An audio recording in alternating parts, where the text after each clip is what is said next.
哎，赶紧关上，我头都要炸了。真不懂欣赏。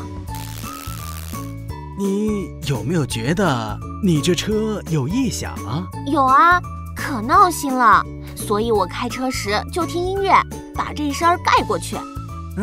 还挺会玩儿。你这是掩耳盗铃啊，知不知道？有些异响是车出了大毛病。息怒，一辆车上上万个零件，而且他这车开了好几年，闹点动静很正常嘛。对，风噪胎噪大一点没啥事儿。刚才的声音是从脚底下出来的，估计不是橡胶垫破损了，就是脱过体。回头找个维修店升起来查查吧。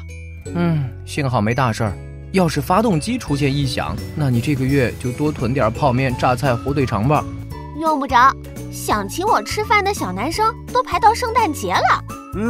你这样算不算诈骗？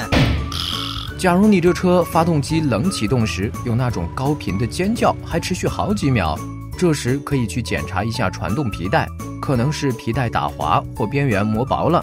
如果是发动机发出嘶嘶的声音，而且动力迅速下降，就需要检查一下冷却系统，看看发动机是否过热，也可能是排气系统堵塞或者真空管泄漏断裂之类的。如果启动后发动机发出轻微的金属撞击声，通常代表燃烧室里的油气混合物没有完全燃烧，一种可能是用了低标号或者不合格的汽油，再有一种可能就是积碳过多。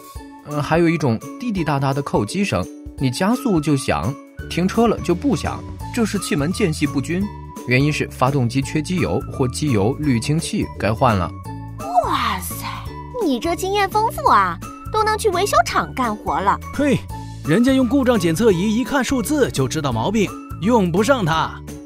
我告诉你，你这车要是刹车时尖叫，就是刹车片的软金属警告你该换刹车片了。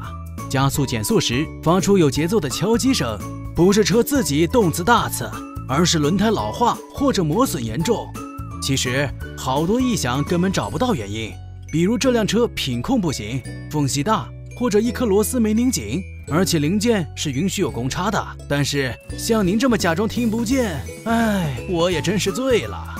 你俩那么懂，那我这车中控有时候哗啦哗啦的，是怎么回事啊？你这手套箱没关紧。